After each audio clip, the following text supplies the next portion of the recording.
So ibig sabihin pag nag-message sila sa'yo sa Messenger, automatic diretso sa chat box mo sa Messenger. Kung naka-activate dito yung chats. Pero kung dito naman sa message request, ito yung naka-activate, automatic pag nag-message yung tao na merong number sa'yo, mapupunta sa message request. Kung ito yung napili nyo. Dito naman sa don't receive request, ibig sabihin lang, yung mga tao na merong number sa'yo, once na message ka using Messenger, automatic hindi mo marireceive or hindi mo mababasa yung message nila. So dun pa lang guys, magiging private na talaga yung Messenger mo. Hindi basta-basta makaka-receive ng mga chats galing sa mga hindi mo kilalang tao.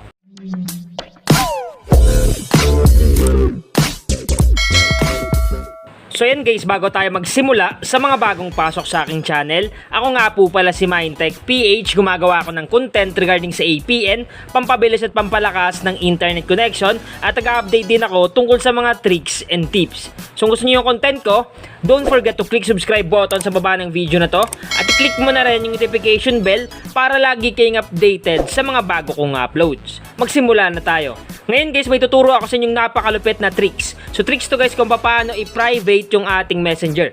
Minsan kasi guys, marami yung nagme-message sa atin sa chat box ng Messenger. Minsan hindi natin kilala. Once na mag-message sila, automatic pumapasok agad sa chat box. Minsan naman may mga messages na pumapasok sa message request at sa spam. Pero karamihan ng mga friends natin sa Facebook, yung mga friends nila, pag nag-message sa atin, automatic minsan dumediretso ka agad sa chatbox. Ngayon, paano nga ba i-private para hindi tayo nagagambala or nagugulat sa mga nagbe-message sa atin sa Messenger? Make sure lang guys sa panoorin yung video hanggang matapos para malaman nyo kung paano i-set up yung ating tricks. So una natin gagawin, pumunta tayo sa Messenger app. Hanapin natin yung Messenger sa ating cellphone. Once na makita na natin yung Messenger, click lang natin. Ngayon automatic guys, mapupunta tayo sa dashboard ng ating Messenger. Ang gagawin natin guys, kailangan natin pindutin yung profile pic sa bandang kaliwa sa taas. Sa mga updated na Messenger, yung kanilang profile pic is andito na sa baba. Dito nyo makikita yung profile pic nyo, yung mga updated na Messenger. Pero sa akin, hindi ko pa ina-update kaya andito pa siya sa bandang taas sa kaliwa. So ang gagawin natin, itap lang natin tong profile pic. Once na matap na natin yan, dito tayo mapupunta. Ngayon guys, hanapin natin dito yung privacy. Andito siya guys sa hilera ng preferences. So ito yun guys, privacy. Tap lang natin yan. Once na matap na natin yung privacy, hanapin naman natin dito yung message delivery. So ito siya, message delivery. Tap lang natin. Ngayon, once na matap na natin yan, dito tayo mapupunta. So kung mababasa nyo dito, nakalagay, decide whether message requests go to your chats list, your message requests folder, or whether to receive them at all. Ngayon, meron ditong tatlong category. Yung people with your phone number, friends of friends on Facebook, and others on Facebook. Ngayon, paano nga ba i-private yung ating Messenger para hindi na tayo makatanggap ng mga messages sa mga hindi nating kilalang tao? Ngayon, i-explain ko muna sa inyo isa-isa para mas maunawaan nyo. Kung may makikita kayo dito, nakalagay dito, people with your phone number. So, click lang natin yan. Dito guys, pag click mo yan, may makikita ka dito ang deliver request to. Una, yung chats. Pangalawa, message request. Pangatlo, don't receive request. Ngayon guys, ibig sabihin ng people with your phone number, may mga tao or kaibigan ka na meron silang number sa'yo. Automatic, pag meron silang number sa'yo, pwede ka nila i-message kagad kung naka-activate yung chats. So ibig sabihin, pag nag-message sila sa'yo sa Messenger, automatic diretso sa chat box mo sa Messenger. Kung naka-activate dito, yung chats. Pero kung dito naman sa message request, ito yung naka-activate, automatic pag nag-message yung tao na merong number sa'yo, mapupunta sa message request. Kung ito yung napili nyo. Dito naman sa don't receive request, ibig sabihin lang, yung mga tao na merong number sa'yo, once na message ka using Messenger, automatic hindi mo marireceive or hindi mo mababasa yung message nila. So ibig sabihin lang, kahit meron pa silang number sa'yo at nag-chat sila sa'yo sa Messenger, kahit na-send nila yung kanilang message sa'yo, automatic hindi mo marireceive. Kasi nga, pinili mo yung don't receive request. So dun pa lang guys, magiging private na talaga yung Messenger mo. Hindi basta-basta makaka-receive ng mga chats galing sa mga hindi mo kilalang tao. Pero nakadepende pa rin sa inyo yun. Kayo magdidesisyon nun kung gusto nyo hindi makatanggap ng mga request, ng mga message, or kung gusto nyo lang ilagay dito sa message request. Kasi guys, pag chat yung naka-activate, automatic diretso yan sa chat box nyo. Pag message request, automatic mapupunta yan dun sa message request or sa spam. Dito naman guys, sa don't receive request, automatic hindi nyo makikita or hindi nyo mababasa yung kanyang message. So ganun guys yung pag private. Ang pipiliin natin, don't receive request, tap natin yan.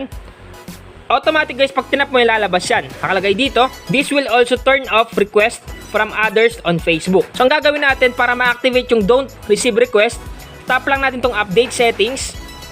Automatic guys, napili na natin yung don't receive request. So ibig sabihin lang, kahit may mga tao na merong number sa'yo at nag-message sa'yo sa Messenger, hindi mo mababasa yung chat nila at hindi mo marireceive.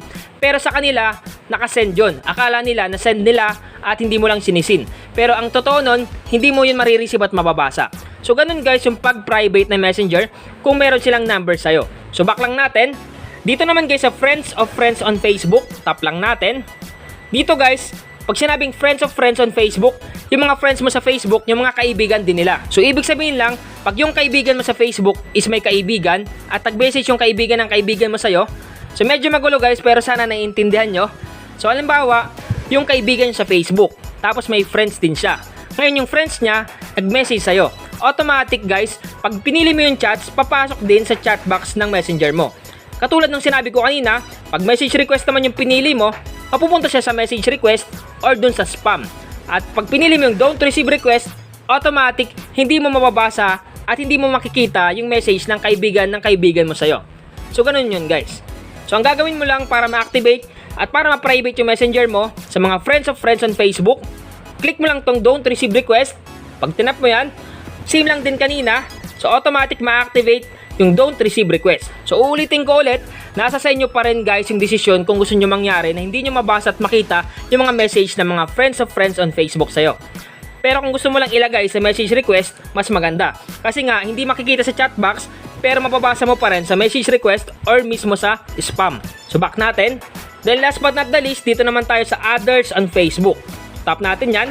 Dito guys sa others on Facebook, ibig sabihin lang hindi talaga natin kilala or hindi natin kaibigan, hindi rin kaibigan ng kaibigan natin. So ibig sabihin lang, ito talaga yung dapat i-don't receive request kasi nga hindi natin kilala yung tao na magme-message sa atin. Isipin mo na lang guys, hindi mo kilala yung tao tapos magme-message sa'yo. Syempre guys, curious ka. At minsan nga maistorbo ka pa sa messenger mo. Kaya ang gagawin natin, kung sakali, i-don't receive request natin yan. Pero kung ayaw nyo naman i-don't receive request, pwede ring message request. Para kahit papano, hindi ka magagambala at hindi mo makikita sa mismong messenger app. So ganun guys yung pag-private ng messenger natin. Click nyo lang yung don't receive request, automatic hindi na tayo message ng may mga tao na may number sa atin. At yung mga friends of friends on Facebook, pati na rin guys yung mga others on Facebook. So sana guys naintindihan nyo at naunawaan nyo kung paano i-private yung ating messenger. Pero take note guys ha, disclaimer lang, nasa sa inyo pa rin yung desisyon kung gusto nyo i-don't receive request or kung gusto nyo lang ilagay sa message request. Kayo pa rin magdidesisyon yan kasi sa inyo yan messenger. So sana guys nakatulong tong vlog ko ngayon. Once again na Mindtech PH, thank you and God bless all.